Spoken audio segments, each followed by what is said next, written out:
hold to order. Roll call, please. Thompson. Here. Rachel's is absent. Hicks. Here. Fish. Here. Here. Here.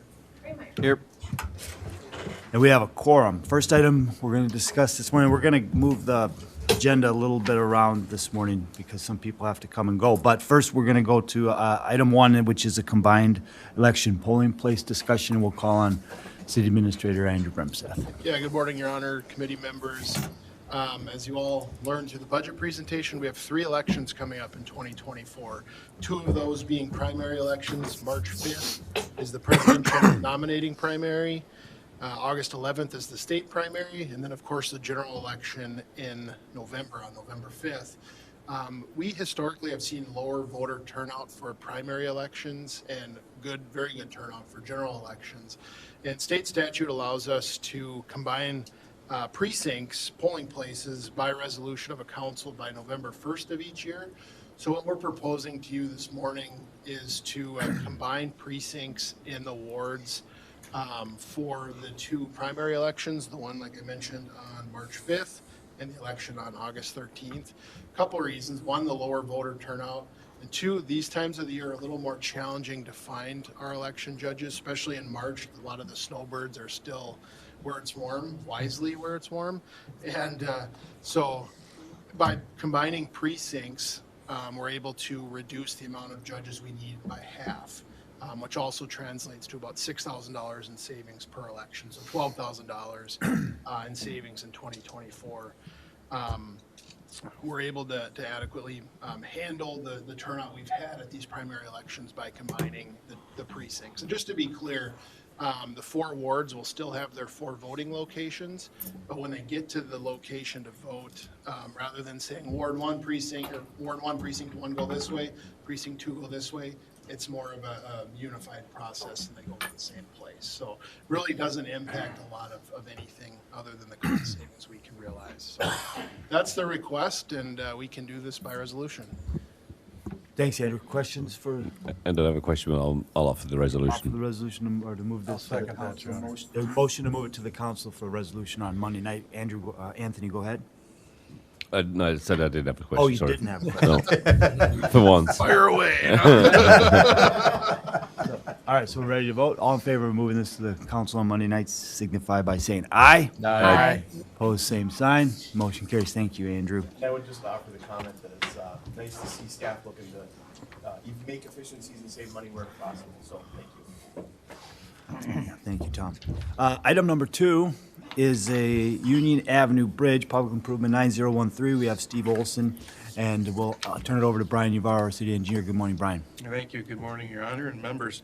If you recall, some time ago, we hired Olson Nesville Engineers to provide professional services for the rehabilitation of the Union Avenue Bridge over the railroad, just located just north of us. Steve Olson is here. He's going to give us a little PowerPoint presentation update in regards to where we're at with this bridge and everything. And upon conclusion of this, I'm seeking and accepting their final design proposal in an amount of $138,820. So at this time, I'd just like to turn over to Mr. Steve Olson to give you a little update where we're at with this bridge. Thanks, Brian. All right, now we'll see how technology works with me here. Your Honor, council members, good to be here. I'm lucky enough to get to work on projects I have my heart aligned with, and so thank you for giving me an opportunity to work on your bridge so far.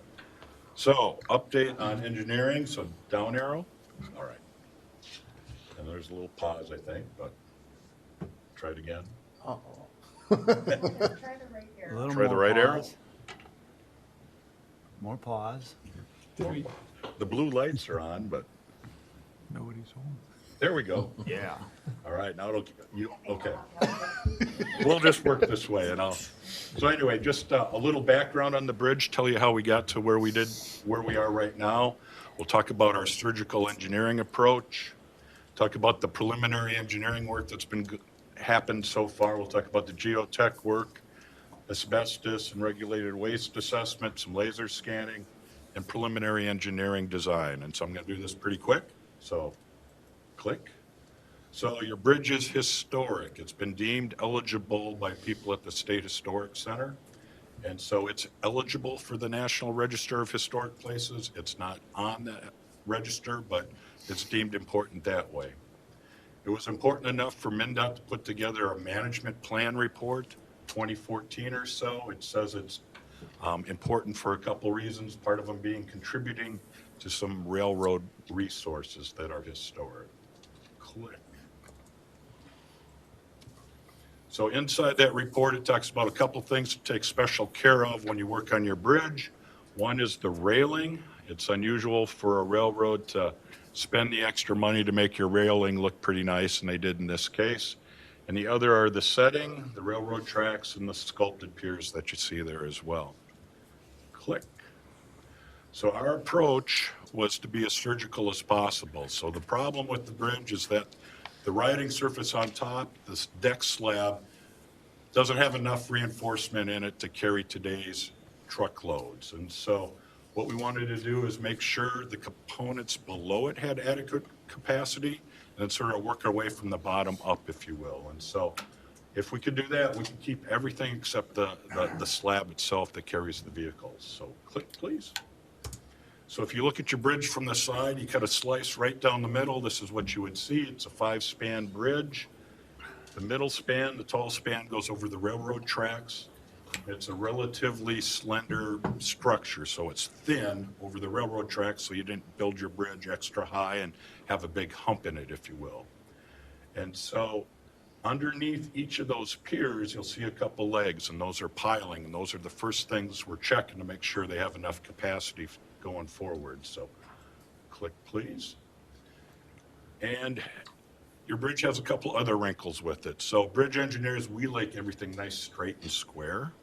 And you guys have some skew on your bridge. And so if you had a stack of books in your bookshelf and you tip the top to the right a little bit, you get a slant to it. That slant is lined up with the railroad tracks down below. So it makes sense to be skewed, if you will. And so you've got that. And then also in the northeast corner, you've got a corner in there. And so that's not very typical. It's a little unique. And so we can work with that.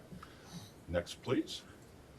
So 2019 or so, letter went to Brian saying, we've done some load rating analysis of your bridge and it doesn't have enough to carry legal loads. It needs to be posted.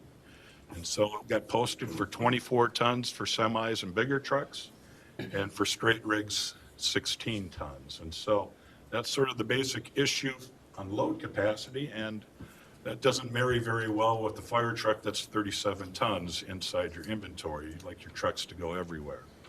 So what we're trying to do here, next one, is squeeze more capacity out of what's already built, make sure it can take that 37-ton truck vehicle, and just repair what we need to.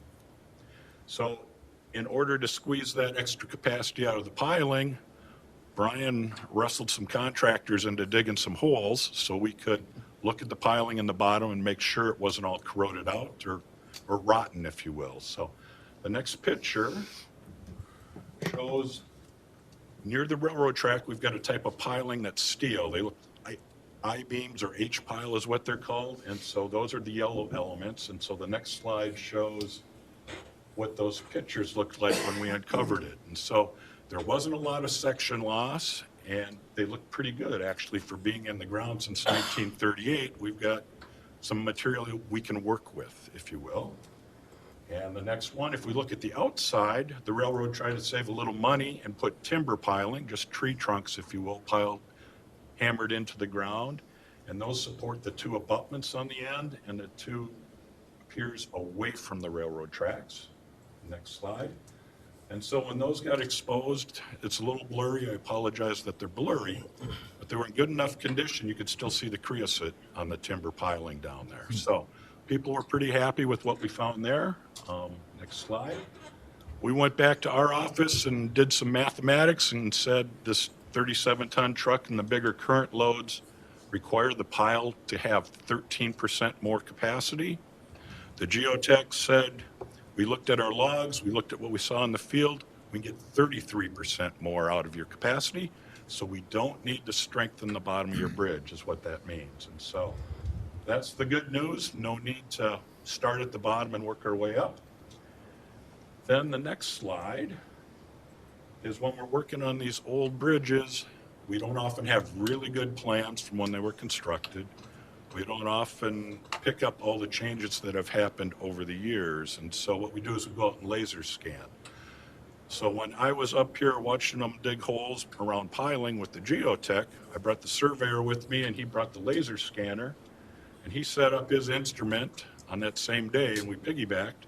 So he put it in 62 spots and it spun its little laser beam and 1.6 billion points later, we've got a very good model of your bridge. And so next slide, if you sort of look at it, it looks like a little creepy image you'd see in a video game, but it's something we can use as engineers to get dimensions from. So the next one, click, shows the reflectivity to the lasers. And so what's in yellow is shining back brighter. What's in red is less reflective. So the railroad tracks underneath you can see. And the next one just shows that we can pick out dimensions probably to within a 1/16 of an inch in this laser scan point cloud to get our new pieces to fit with what you've got out there.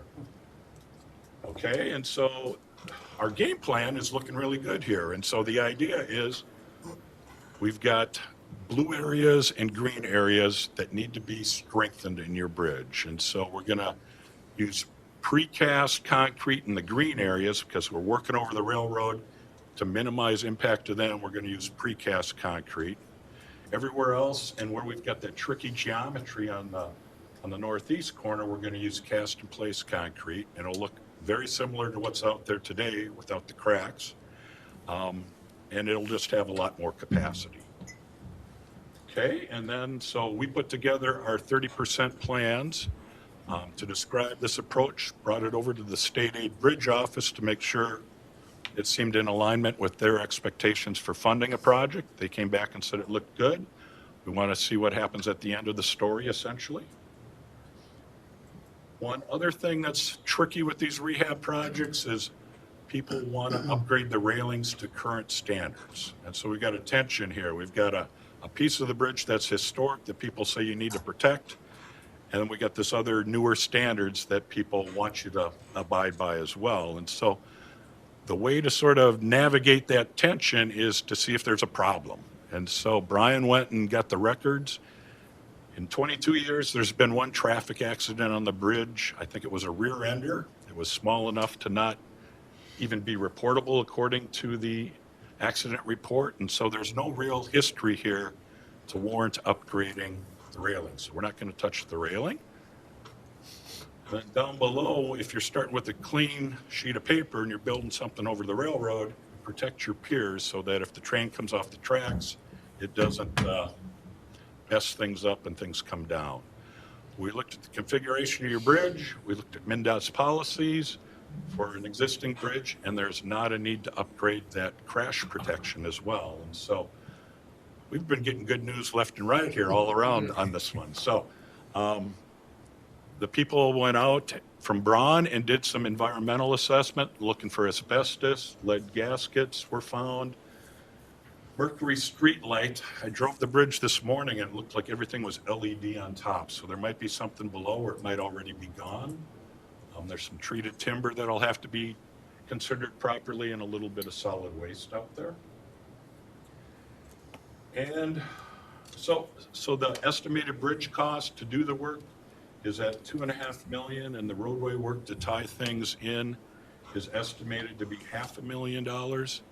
And what's not shown here is the benefit of doing what's happened so far. So if we had to work next to the railroad down below, add piling, all these other things, the bridge cost could likely be double of what we're estimating right now. And so bridges are expensive. I can't fix that, but we've tried to be as surgical as we can here. And so, as Brian said, there's design fee of $98,000 is what we expect to put together the bridge plans and specifications for contractors to bid on.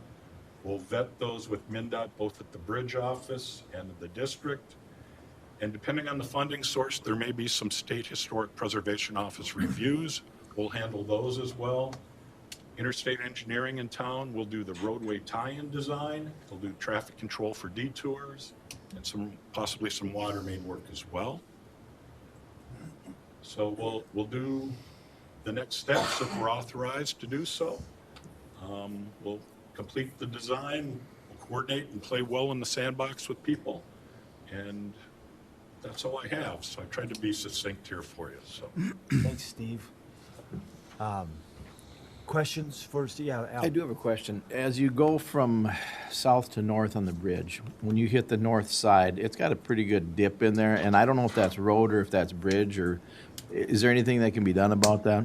So if we could back up a little bit, I can try to talk to that a little bit. So if we can find one of those plan sheets where we're looking down, yeah, that'll work there. Nope, if you back up one. So the dip is probably close to that right edge of the blue area that you see there. And so what we're thinking makes sense is that we would have concrete pavement go out to the curb line on the return, and that would sit on a ledge to prevent sort of settlement out there. It's called an approach panel to keep the bump at the end of the bridge minimized. And so we're gonna try something new to address exactly what you're talking about. Because there's actually a grate there with a drainage there right by that driveway, that person's driveway, I think, isn't it? I don't know if you've seen that. Yeah, and we hate working around gradings. Okay. So that's interstate stuff. Right. But, So I was just kind of curious about that, how that was. yeah, no, and so what we're anticipating is that there would be sort of a horizontal line to the right from that lower tip, and then we tie in an approach panel to get across to the curb on the other side, and then you just have to be careful around the catch basins that you're talking about. Okay. Thanks, Al. Tom? As part of the contract, can we use the cool laser scan to get a little 3D printed model of our bridge? You could. We have. You could. And That's all I need to hear. yeah, no. You guys look pretty cool sitting up in the lobby. And yeah, actually I have a technician who has one in his garage and he loves it. He did one with tower cranes and other stuff. And so we can absolutely do a 3D printed model for you. Thank you. Thanks, Tom. We should probably get a motion to bring this to the council. I'll make the motion and then I got a Yeah, question. thanks. Motion in a second. Thanks, Brent. Go ahead, Anthony.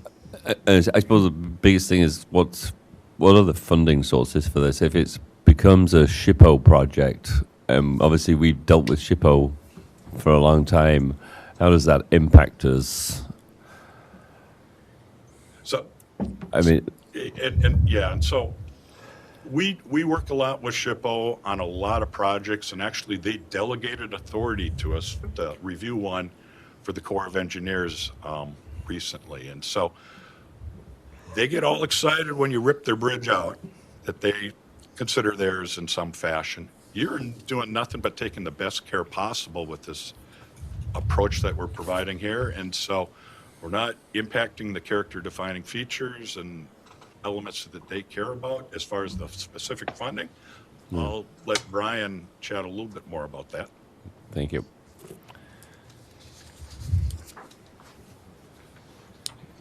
Yes, thank you, Steve. Councilmember Hicks, yes, at this time, as we're noting on there, we've checked with the bridge office and the states and everything, and we have potential funding sources of split between state and bridge bonds and some potential SHPO to help with engineering costs and everything. However, until we get the plans up to that's our current funding sources right now that we're looking to proceed with. Because I mean, obviously we're doing what we're doing is, as you say, it's going to be relatively cheap as opposed to building a new bridge or having to do anything with the pilings. So I mean, it should be a worthwhile project for people to fund. Absolutely. Yeah, thank you. All right, we have any other questions for Steve or Brian? There's a motion to bring this to the council on Monday night. All in favor of that motion, say aye. Aye. Opposed, same sign. A motion carries. We're gonna, yeah. Just a real quick compliment for Steve. That was a good presentation. It was very informative. And thank you. So thanks. Yeah, thank you, Steve. Thanks for the care you're taking of our historic bridge. We're going to move things around. I'm going to call on Chief Bergen to go ahead and talk to us about some recommendations regarding THC and edible product sale. Good morning, Chief. Good morning. Thank you, Your Honor. Just basically two items today that we'll be asking you to take some kind of action on. I think what's going on at the state level, especially with the governor lately and his appointment, is kind of, I think he's starting to see in St. Paul some of the problems we're seeing locally here in our community. He just appointed the first commissioner for this cannabis board, and within a day, she had stepped down. And I think the governor is now kind of shifting gears, that there has to be somebody with more of a regulatory background. And that's what we're seeing here locally. Just a lot of the products, I would say it's maybe almost weekly that we're getting complaints about products being sold, whether they're legal or not legal. We've had conversations with a number of the different state regulators, from agriculture, pharmacy board, health. And the other thing would be the fact that we've passed 3 ordinances on cannabis within the last year, and 2 of those 3 are already needing updating. So this process is very fluid. I think we kind of put the cart before the horse a little bit, and that there isn't a lot of oversight and guidance by the state. We're still waiting for them to provide some things so that we can move forward. And so it's becoming a little bit problematic. So the first thing, we passed a moratorium in the last month or so on the sale of cannabis, what I would call the unregulated cannabis. I think that moratorium should extend to the THC edibles. So that would not have any impact on any of the licenses that are currently out there. Those businesses could continue to operate. Right now we have 4 that are licensed. You're going to have a hearing in a couple weeks to talk about a potential 5th.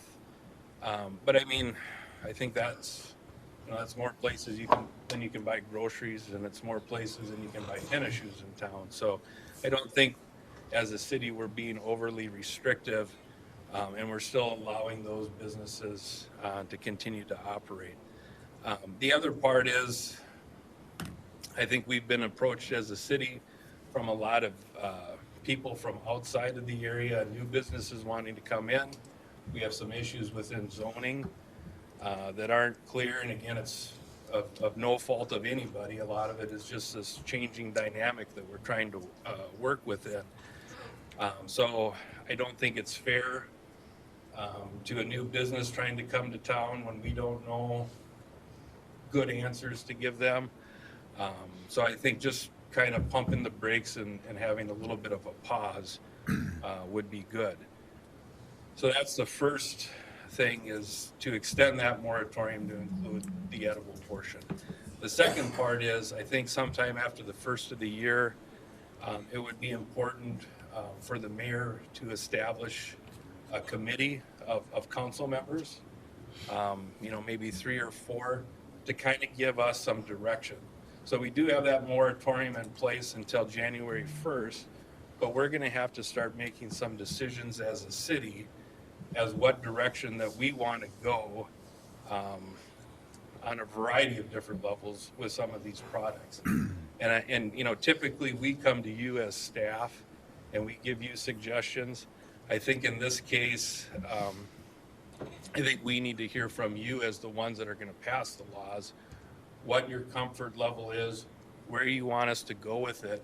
Then we can come back to you with some recommendations on how we're going to proceed. So that would be the second part. Again, I don't think we need to take any action today on establishing that committee. I think the first of the year, you kind of name people to different boards and that. That's also going to give us time for the state, hopefully to get a director appointed for this cannabis control board and hopefully start making some progress. But, you know, right now, from a regulatory perspective, this thing is just kind of a mess.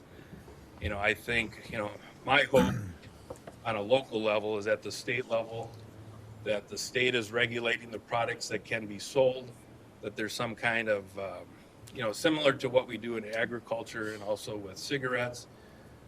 There's a vetting process and controls put on the manufacturers, some kind of a stamp that's put in place, then it's allowed to be distributed within the community so that when we as local officials have to go out, we know that, you know, these different controls or standards have been met. Right now, there is no control, or there are no controls. It's just kind of a free-for-all. Makes it very difficult. I think for the most part, our local businesses are trying to be compliant. And I think the last compliance check we had with Department of Health, there were very few, I would call them very minor violations. So again, I just think we need a little bit more time for everybody to kind of catch up with what the rules are. And then the second part would be, you know, having a committee of you kind of give us some direction so that we can come back with some good policy for the city. So. Thanks, Chief. I really appreciate your thoughtful approach on this, and I agree with you. I think the businesses that I've visited with the local, they are trying to do their best, but it's a mess. You know, there's a lot of uncertainties, changes within the industry, and it's we can all see that. So I appreciate your thoughtfulness on this.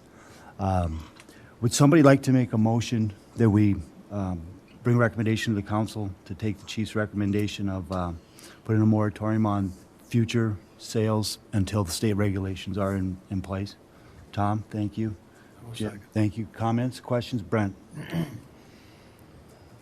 Go ahead. No, Brent. Oh, okay. I was just, Tom? Well, thank you, Chief, for the time and effort you put into this. What are your, real quick, what thoughts do you have on the whole, you know, needing to be 18 versus 21 to sell alcohol versus cannabis versus tobacco? Sure. You know, and that's, I'm glad you brought that question up. I think one of the concerns that have been brought up, you know, especially from my perspective, is that maybe I'm being a little too conservative. I think there's other people out there that want, you know, this product to be able to be sold everywhere. I think, you know, for me, the bottom line right now, it's like going back to when I ref college hockey. You would always call a very tight game at the beginning, and you can always loosen your standard. And I think that's the approach that we have to take as a city. We have to kind of take a conservative approach, and it doesn't mean that we can't loosen the standard as we get further down the road. And so part of that is, you know, right now there is a lot of uncertainty. The other part is, I think it's very clear that one of the goals is to keep this out of the hands of people that are under 21. And I can tell you from being a youth that I know when I was a kid, we're the people that were under 21 working at a store might be working as where you might go to buy the beer if you were also under 21. Don't worry, the statute of limitations is over, right? If you want my resignation, you can certainly have it. We're being live streamed. Yeah. No. So that's kind of where we're at right now. And that's, again, I think this whole thing is evolving. And so, no, I don't think we're going to have this, you know, real tight standard right now, you know, in the future. But I think this is where we have to start. It's far easier to do it this way than just open the floodgates and then try to control things later. So I think for now, it's a best practice. I think it's set from a city perspective, it's sending the message that we do care about ensuring that this doesn't, you know, adults can do what they want with the product, but we're protecting kids as best we can. So, so I do think, you know, for now, this is the best course of action. In the future, it could change. And I think those are some of the discussion pieces that we're going to have with this committee as we move forward as to, where this product can be sold, who can sell it, that type of Okay. thing. Yeah, and I'm glad you brought up your past experience too. I'd just like to get it on the record that Patolny was offsides. I should also apologize for some of the things I yelled at you about. Yeah, I appreciate that. One of hundreds of thousands I'm waiting for. So. All right, Al. I just want to make mention to Kyle, thanks. I can tell with the sincerity of your voice that this needs to be dealt with, and we need to talk about it. Sure. And, a little bit more on a serious side. Thank you once again for bringing this up, because I can just tell it that there's something that we don't know that you and law enforcement do know. Well, and I, like I said, I think when we get together as a group, you're going to find that there's going to be a lot of challenges. We talk about, do we compare this to alcohol? Do we compare this to tobacco? Yeah, there are some similarities there that we can draw from, but we have to remember it's still a controlled substance, even in the state of Minnesota. So it's like you can have a truckload of cigarettes, you can have a truckload of alcohol, but you can't have a truckload of this. The law says you can have this amount and this amount only. There's some differences. State law says you can do this.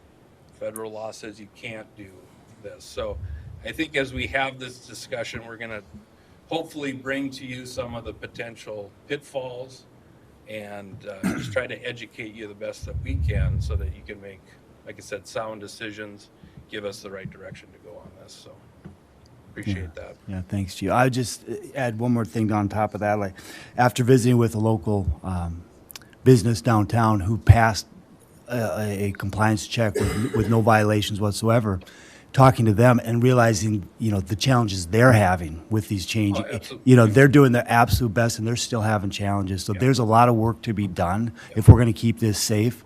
First of all, safe, right? And lawful and well regulated.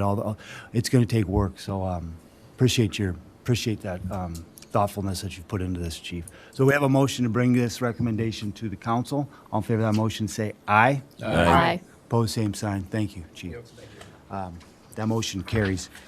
All right, we're going to ask Sparky Hovland as the chair of the Charter Commission to give us an update on what the Charter Commission's been doing and making some recommendations. So good morning, Sparky. Thank you, Your Honor and council members. The Charter Commission was asked earlier this year to look at two items, mainly the switching of the guard, so to speak, when we get new members elected onto the council. How do we do that change process? And then also, far as council, the process of giving themselves a raise. So we looked at those two items, and during the process, we had two other items we discussed. You got me off sequence here, so I got to get back to my.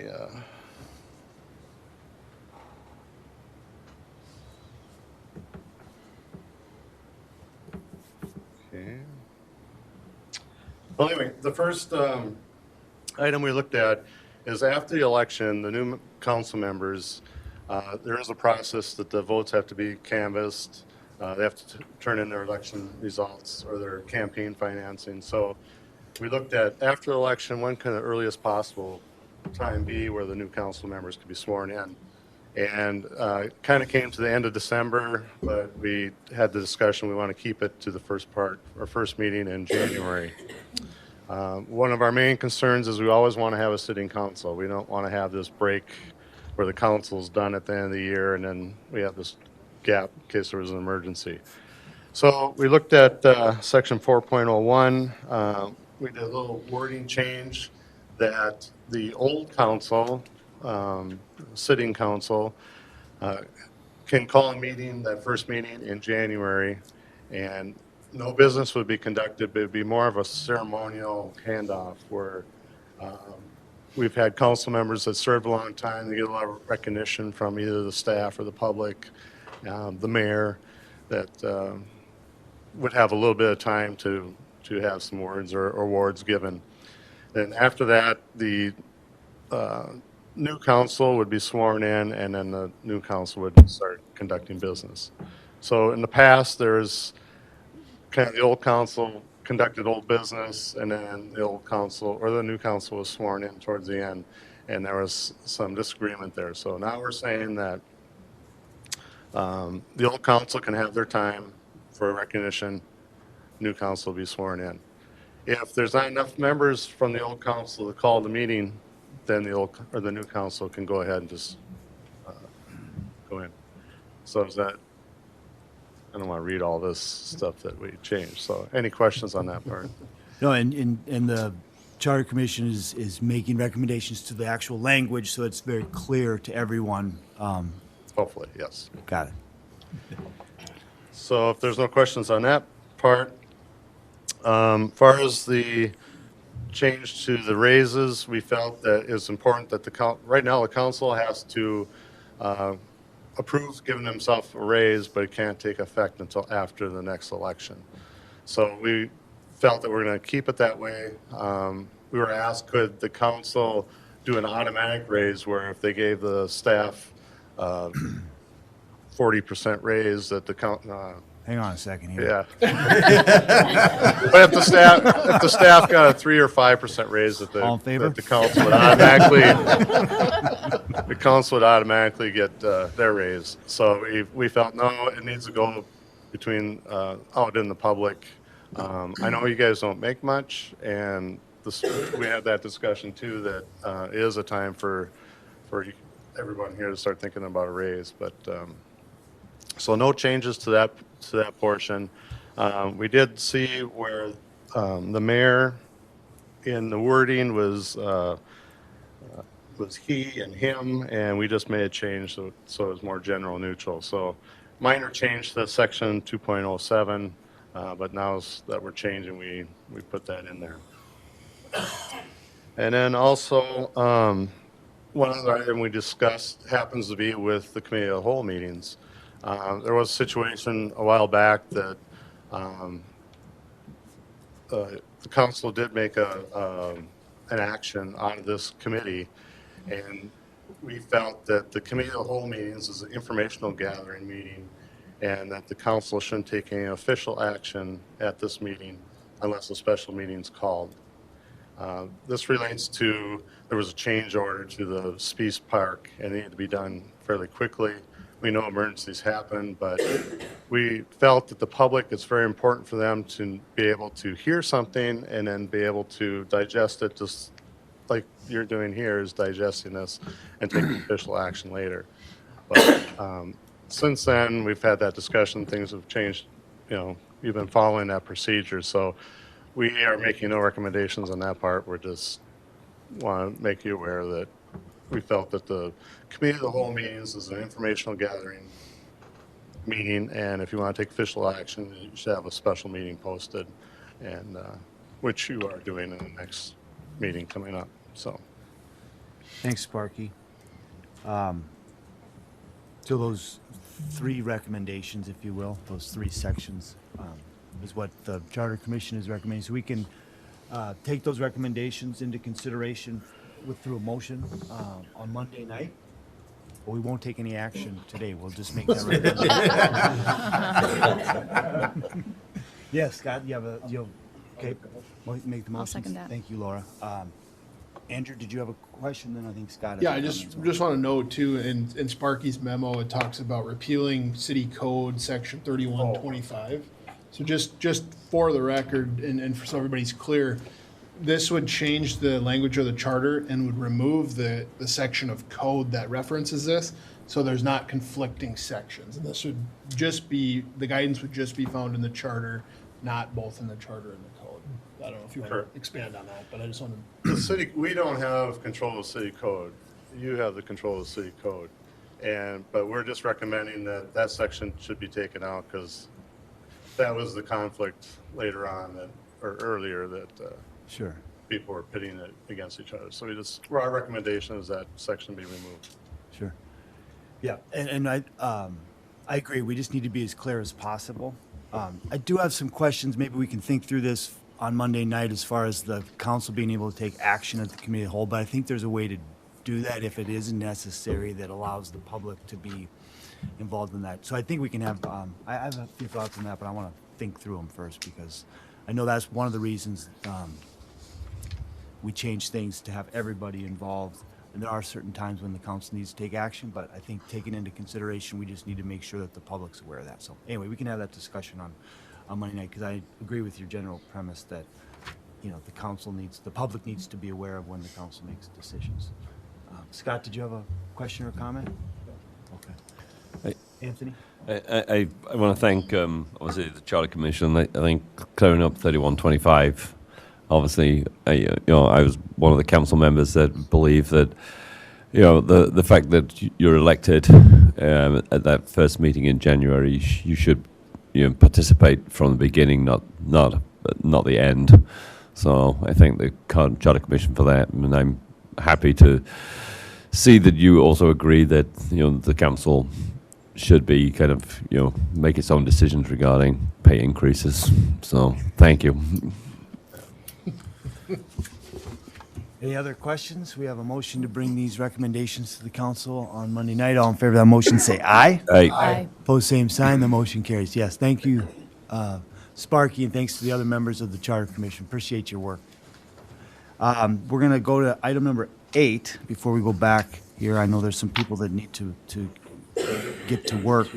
And that deals with the elected officials code of conduct, and there's 4 city council members that have been a part of a committee, I understand, working on this. So I'm just going to turn it over. Scott Rachels is the 4th, but the 3 of you, Laura, Scott, and Tom, take it over. However you guys want to handle this. Who wants it? Well, yeah, I can just start by going over the changes that we made, and feel free to jump in here. So if you look at page 4 of the document, which is page, I don't know, somewhere under of the agenda packet. Page 74. Page 74. Page 74, okay, thank you. That was popping up for me. Oh, yeah, there it is, 74. Okay, so we, under the avoid personal comments that could offend other council members, we took out a lot of that language. We felt it was perhaps, redundant or not exactly what we were looking for. So we changed that to say, care should be taken to avoid personal comments that could offend the mayor or other council members, city staff, or members of the public. Pretty straightforward, basic level of professionalism, not real hard to follow. So we'll continue on to page 75. Even private conversations can have a public presence. We kept some text there, and then edited some other text, or added the part that we appended to the end there was council members should use care when communicating among themselves. As such, conversations or communications could violate Minnesota's open meetings law, or at least be perceived as a violation. And maybe we'd want to add violation of such there. I don't know, I'm not a grammar person, so. And then if we go to page 76 of the packet, limit contact to specific city staff. We talked about that quite a bit as far as, making sure that communications from council members, we're going to, say the folks that are digging up the street, and we're not trying to manage them, in any way, shape, or form. We just wanted to clarify that. And I'm not saying that has happened, but, questions of city staff and or requests for additional background information should be directed to the administrator, mayor, or department heads. And we did remove the text, the city administrator should be copied on or informed of any request. That could perhaps be a courtesy, when dealing with larger issues, but, just a question, say, somebody has a question for Guy or Bill or whatever, it doesn't always need to be required to copy Andrew on that.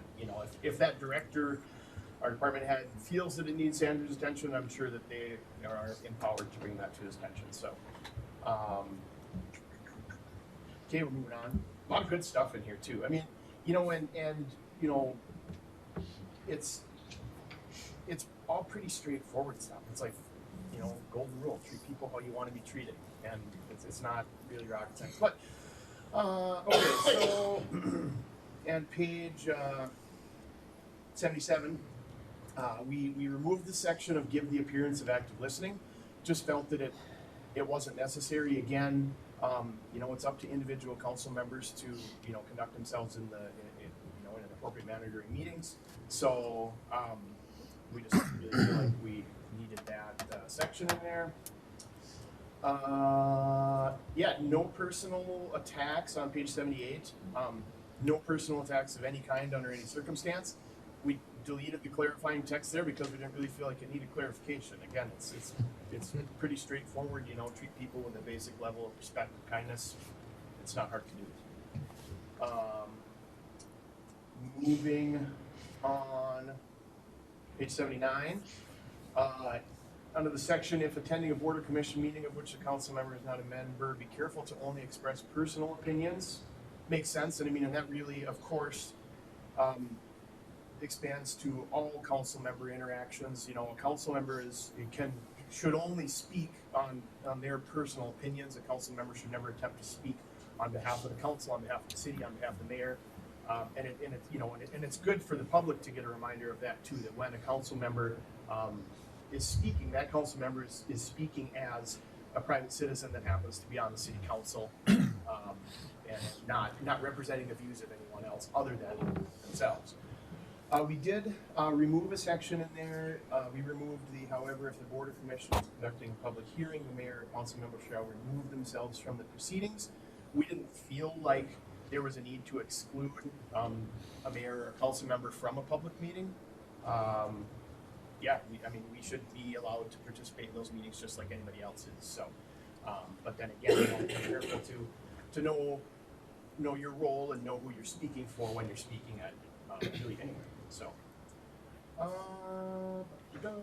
and then going down to page 80, at the bottom, choose words carefully and cautiously. We left that section alone. We just added a reference to the appropriate page number for the in private encounters section. And of course, if the document changes, then in any substantive way, then that page number should be updated. But that's the intention of our edit there. So keeping on, scrolling down. And so we decided to add the following at the end of the document. We're down on page 83. We added the text, as an expression of the standards of conduct for elected officials expected by the town. Maybe we should change that to the city. The code of conduct is intended to be self-enforcing. It therefore becomes most effective when elected officials are thoroughly familiar with it and embrace its provisions. For this reason, newly elected or appointed officials shall acknowledge the receipt and commitment to this document prior to being sworn in. Additionally, at the first regular meeting of a new council, all incumbent council members shall review and be given the opportunity to sign and return the code to the city administrator. The city council will dedicate an annual meeting agenda item to the review of the code of ethics and code of ethics and conduct for elected and appointed officials in an effort to address questions. Failure to comply with the items outlined above could result in disciplinary action outlined in the section titled Sanctions. And then Lynn, if you want to make a note there, maybe should we make a page number reference to that? And let's see that. So those were the changes that we made. I thought we had pretty good productive discussion amongst our team. And so if anybody has any questions, comments, concerns, additions, corrections, speak now or for. Thanks, Tom, and thanks to the committee I know you guys put a lot of time into this. Would someone like to make a motion to get discussion on the floor to bring this to I'll the second that. council, the recommended changes to the code of conduct to the council for consideration? Thank you, Tom. Thank you, Laura. Question, comments? I just have a question. What's the reasoning for the signature? Because an oath is an oath. I think when we take an oath of office, that's your word. And I guess I don't understand the signature part. I just want clarification. Yeah, I can see that. I think the discussion that we had around that was going on the record. officially, there was a page somewhere here where a council member would either sign that they accepted the terms of the code of conduct or that they did not accept the terms of the code of conduct. So the reasoning behind that, I think, was that a constituent could, these would be available online, or some kind of a record would be available as to which council members signed and said, yep, I'm going to abide by this code of conduct. And then those that either did not sign for some reason or signed that they were not going to abide by it. Just getting on the record for the members of the public. I do understand that, but as a new council stands there and gets sworn in, that's an oath. That's on record. It's an oath of office. It just kind of seems like it's kind of the same thing, though, because if you're taking that office, that's your responsibility. That's a given that you need to do this. That's just, it seems like another step that maybe doesn't need to be done. I don't know. Thanks, Al. Go ahead. Almost all the boards that I'm on, you have to sign it. And what boards are that, Jim?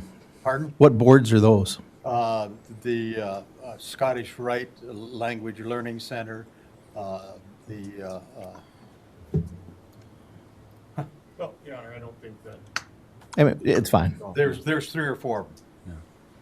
So those were the recommendations made by our committee, and the council can choose to take whatever action they. Sure. Yeah, so we have a motion to bring this to the council. Any other questions for the committee? All in favor of the motion, say aye. Aye. Opposed, same sign. That motion carries. Thank you. Thanks to the committee again for the work on this. Okay, now let's get back to the regularly scheduled program.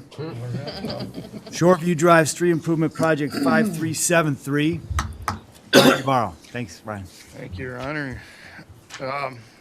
Petition has been received for the Bituminous Street improvement in the Abundant Life and Pebble Lakes addition, referred to as Shoreview Drive. I've attached a copy of the petition in your packet for review. This petition represents actually 58% of the abutting property owners and meets Minnesota Statute 429 and City Code Chapters 151.035. Therefore, if accepted, after initiation, we initiate the project. The engineering department would prepare the preliminary engineering report with cost estimates. We'd have to get appraisals as well and work on that, and then a method of assessing for this improvement project. We do, like I mentioned, we do not have, but all the preliminary engineering report will have some budgetary information once completed. So at this time, I'm requesting that the council accept a petition for street improvement at Shoreview Drive. Also requesting initiate public improvement 5373. And third action is order the preparation of preliminary engineering report for public improvement 5373. So I'll open up for any questions you may have. Thanks, Brian. We can make all three of these recommendations to the council in a single motion. I will offer that. Thank you, Jim. Second, thank you, Brent. Questions for Brian? A question, Brian. Yeah. Obviously, of the other kind of 32% that didn't vote for it, I mean, how will this impact them? And are they a private citizen or? Of what I know of the area, yes, businesses and then the church as well. So we will have that, and I'd recommend, being if we do the 429 process, and once we follow the process for the preliminary engineering report, we'd probably, as well, if we get to that, to advance to ordering the plans, I'd recommend we doing the final cost hearing prior to awarding any contract for any attentions, like we've been doing all these. I will stress, though, that I do have concerns about the appraisal report. We're going to have to get an appraisal. But the improvement cost versus the market value increase per the appraiser, we've had some issues, I guess, for lack of better terms, in the past about making that justifiable to the benefiting property. So, Thank you. Other questions? All in favor of bringing these three items to the council on Monday evening, signify by saying aye. Aye. Opposed, same sign. That motion carries. Thank you, Brian. Brian, also, we'll turn to you for the Fur Avenue Lincoln to Randolph and Fur from Spring and Resurfacing Project 5327. thank you again. So yes, the project plans and specifications are substantially completed for this project. If you turn to your projector screen, it just shows the project limits. As you mentioned, this is a Broadway Avenue and Randolph Avenue resurfacing project. The estimated cost of construction is about $1,780,000. Because of this, we must have publicly advertised for bids. MnDOT Central Office has approved the project and the bidding documents, and we've scheduled the bid opening for October 26, 2023 at 2 p.m. In these chambers.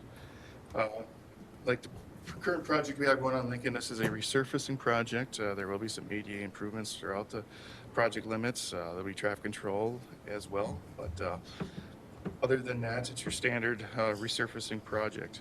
It's good, as noted, that we're construction, if we bid this fall, construction would be scheduled for next summer. We are going to put some interim completion dates, such as having Randolph Avenue completed after school session, prior to fall session during that time. So this project is funded through the federal and state aid funds. The preliminary shares are 80% construction through the federal share. State aid would be the remaining 20% and 100% of the engineering costs for this project. Just to note that we did have clearance from MnDOT Central, so they have secured $1,542,000 in federal funds for this project. So at this time, I'm requesting to accept the project plans and specifications for 5327 and authorization to advertise for bids. I'll open up to any questions you may have. I'll make that, Your Honor. Thanks, Brian. Thank you, Anthony. Thanks, Brent. Questions for Brian on that? Yeah, please, Scott. It's listed that it looks like 100% of this is paid by federal and state, but there's got to be some cost to the city here, so have I missed something, or is this truly a no cost to the city project? Could be very minimal, but in general, yes, even if eligible, like, as long as they're eligible costs through the state aid program, which this project is, even my general city engineering staff time is an eligible expense for reimbursement through state aid. All right, thanks, Brian. We have a motion to bring this to the council. All in favor, say aye. Aye. Aye. Opposed? Motion carries. Thank you. Thank you, Brian. Next, we'll call on April Zumach and Guy Taylor to have a discussion regarding city code violations and some of the comments we received during the September 5th city council meeting. Good morning, Guy. Good morning, Your Honor. Thank you. There were 5 participants in the open forum on September 5th, and I'll just address each one in order as they appeared. 104 South Lakeside is owned by Clausen Management, LLC. The principal, Joe Clausen, was here and requested that that property be allowed to be just occupied by his son and not have to be registered as a rental property. But as it is registered as an LLC, it is a income property, so it has to be in the rental registration program. So his issue is with the county and how it's recorded. If he wants to record it and have it homesteaded, it would have to be in his name, not in the LLC's name. Then going to the nuisance violations, just taking them in order. Rhonda Kraft, 421 Freiburg. Her property, as it is right now, is in compliance. We resolved the issues actually before that meeting. Curtis Drake, 349 Freiburg. He didn't disclose the address of his concern, but the issue is outside storage of basically playthings just scattered across the yard, never picked up, and the yard is just always in disarray. So that property is also, as it is right now, non-compliant. Nick Ott, his property concern was excessive number of vehicles stored on the property. He had 7, I think, including a couple trailers. Code allows 4. His option is to move them off the property into a building or onto the street. And then if they're on the street, they do have to be moved every 24 hours. So I think as it is, he's attempting compliance, but he has a tractor trailer on the property that is in question yet. Guy? Yes. After he came to that meeting, I did speak with several of my constituents that live in the area around him. And, you know, for whatever it's worth, pretty universally, they agreed with the city ordinance. They said, we just don't want to have a lot with that many vehicles parked in their yard, you know, on their property. And so, yeah, again, for whatever that's worth, it's the people that live around him would like to see the ordinance followed. Or, I mean, I can't speak as a broad generalization for all of them, but I did hear from several that agreed completely with the 4 vehicle limit. Thank you. Good to hear that. So yeah, part of his concern was that when he moved to the property, that he had inquired of the city that he be allowed to have certain number of vehicles, and at that time the code did not limit to 4, and so he feels he's grandfathered in, and grandfathering of any ordinance only pertains to land use, not to nuisances at all. One more question about that. Yes. There was an issue with the sign. Is that one that we've decided that we don't need to worry about too much, or what's the status on that? Yeah, we determined that it was not a business sign. Okay. It's just an antique sign. It's Yeah. a collectible sign that he has just displayed on his garage. Okay, yeah, I agree with that. Mr. Jerry Arnson, 1206 North Cleveland, again, excessive number of vehicles on the property and just general unkept yard and property. He has vehicles attached to pontoons and boats, and he plays the game of moving them occasionally. It's not every 24 hours, but it's actually not owned by him. It's owned by a person from Wilmer, I believe. So we're dealing with the property owner. Planning Commission has been informed that there might be some need to review some of these provisions in the code. So we're thinking of maybe when Claire is back from leave that we would have the Planning Commission or a subcommittee of the Planning Commission take a dive into some of the code language and maybe recommend some changes. But the code is in place for the community as a whole, for taking pride in your community and just a general good look of the community. Thanks, Guy, and thanks, April, for following up on each of these individual concerns that were brought forth at the open forum. That's, I guess, what it's for, and appreciate you coming back. And if the council at some point in the future wants to change the ordinances, that's up to the council. But right now, the city staff is following the direction that the council's put forward and putting that ordinance forward. So, thank you for that. Thank you. Questions, comments? I just got a question, Guy. I'm like, obviously, there was a plethora of these sort of came up. Is that because, are we going and enforcing this, or is it that, we wait for communities, like Councilmember Rufus said, that, the neighborhood, obviously there was people in the neighborhood that want the code enforcing. So, are we kind of looking, do we drive the city and look for this? Because, if you look at, if you say cars have to be moved, vehicles have to be moved every 24 hours, then we all know that that's not really enforced, because there's vehicles that sit in the street for greater than 24 hours before they move. But it's not something that necessarily gets reported. Or so are we searching for these issues and trying to now enforce it, or was it just community action of people kind of coming and complaining to the city? I'd say 98 to 99% of any action is complaint driven from Right. other residents. If we see something really egregious, we will just address it, just with self-initiative, I guess. But as far as parking, yeah, we notice vehicles not moved for 24 hours as well. And if it becomes an issue with like snow removal or anything, we just ask PD to address it, and they'll tag it and tow it.